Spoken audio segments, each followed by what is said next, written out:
est très mal placé pour critiquer qui que ce soit là-dessus. Le duel Macron-Le Pen, Xavier Bertrand n'y croit pas, et vous? Ben, il a peut-être raison, c'est-à-dire que peut-être que Macron ne sera pas au deuxième tour. Donc maintenant que Xavier Bertrand cherche à préparer l'élection présidentielle, vous savez, moi je crois que la droite est une arnaque. Parce que les Français, quand ils ont joué au Bonto 2 fois, 3 fois, et qu'à chaque fois ils sont perdants, ben, ils n'ont plus envie de rejouer. Voilà. Et donc ce que dit Xavier Bertrand sur le diagnostic, on ne peut être que d'accord, sur le fait que le pays est mal dirigé, sur l'explosion de l'insécurité, et on peut aller au-delà, sur la désindustrialisation, sur même le cœur de métier qui était le macronisme, c'est-à-dire la compétence budgétaire, financière, etc. Même là, on assiste à une explosion des dettes et des déficits.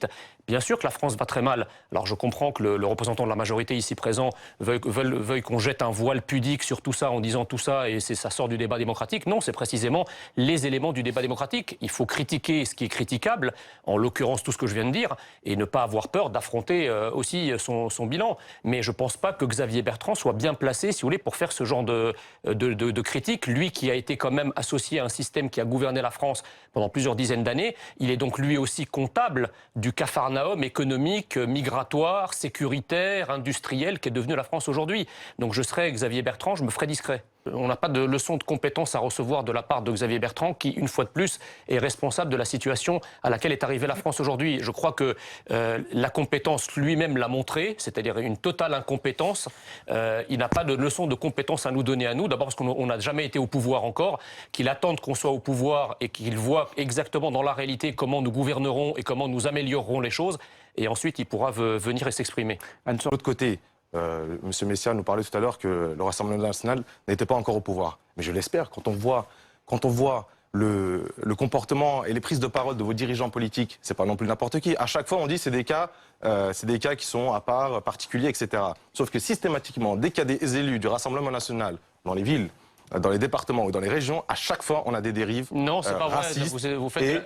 Mais non, mais c'est de la diffamation, ça, monsieur. Non, mais c'est des faits. On gère 12 villes, on gère 12 villes depuis 2014. Quand on voit ailleurs comment la ville est gérée, elle est très bien gérée. Quand on voit les villes qui ont fait faillite par le Rassemblement national, quand on voit les prises de parole. Lesquelles? Les prises de parole. Lesquelles?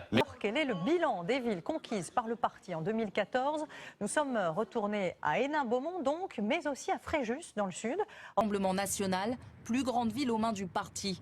Ici, les impôts locaux n'ont pas augmenté depuis 2014. Non, mais de parole des responsables du Rassemblement national, on ne peut pas nous faire croire que le Rassemblement national a un nouveau visage, et à chaque fois, dès qu'il y a des prises de parole, etc., on dit oui, mais c'est... Dites-nous quelle ville gérée par le Rassemblement national ont fait faillite. C'est la France qui a fait faillite avec la politique de Macron qui est menée. Voilà. S'il continue sur ce terrain-là, il ne peut pas faire du Sarkozy en moins cher, il faut qu'il prenne ses responsabilités et qu'il fasse attention à ses prises de parole. Il ne faut pas dire tout et n'importe quoi. Je reviens là-dessus, vous faites de la diffamation, vous dites que les villes gérées par le Rassemblement national, il y en a qui ont fait faillite. J'attends que vous me disiez lesquelles. Si vous n'êtes pas capable de dire lesquelles, il faut vous taire, parce que c'est de la diffamation. Vous êtes absolument incapable, et je l'espère, je vais le combattre jusqu'au bout, que ces personnes-là qui tiennent des discours comme ça ne prennent aucune responsabilité en France, dans les communes, dans les régions et au niveau national. 27 000 habitants, et ceux que nous croisons ce jour-là, surtout des personnes âgées, saluent son bilan.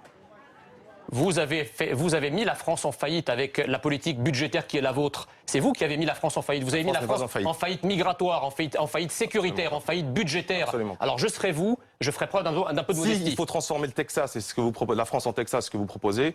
Excusez-moi, je préfère largement. La France est déjà Texas, vous avez vu la violence physique qu'il y a dans la rue? La déclaration, effectivement, n'engage que son auteur. Quand j'entends Xavier Bertrand nous dire que c'est la phrase d'un des ténors du Rassemblement national, quelqu'un qui n'est pas du tout inconnu, mais qui serait connu du grand public, faut pas utiliser le mot ténor. Faut pas non plus exagérer. Je veux dire, voilà, c'est un conseiller régional.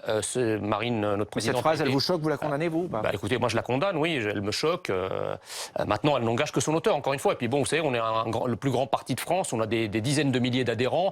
J'aimerais que dans d'autres partis, quand il y a des couacs, par exemple des gens qui mordent les oreilles des chauffeurs de taxi ou les gens qui tabassent leurs collègues à coups de casque, j'aimerais qu'on fasse preuve d'une diligence et d'une sévérité aussi grande que celle dont nous faisons on en parle, vous le savez bien. Voilà, pardon ?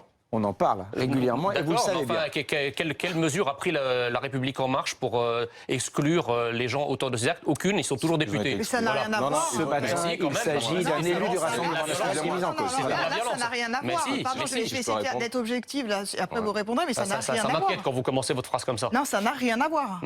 Ça n'a rien à voir. Enfin Pourquoi? là, vous parlez d'incidents qui se sont passés entre deux personnes, et là, c'est une proposition qui touche tous Non, les ce que Français, les je veux dire, citoyens. c'est que Ça n'a rien à voir. ce que je veux dire, c'est que lorsque nous détectons un problème de quelque ordre qu'il soit, qui choque soit effectivement politiquement, soit la personne elle-même, nous prenons immédiatement les mesures qui s'imposent pour traiter, si je puis dire, le cas. J'aimerais que dans la France insoumise ou qu'à la République en marche, lorsque ce genre de comportement, qu'il soit politique ou qu'il soit individuel, prenne jour, j'aimerais qu'on soit aussi sévère et que surtout les journalistes fassent preuve d'autant de sévérité avec les autres qu'ils ne font avec nous.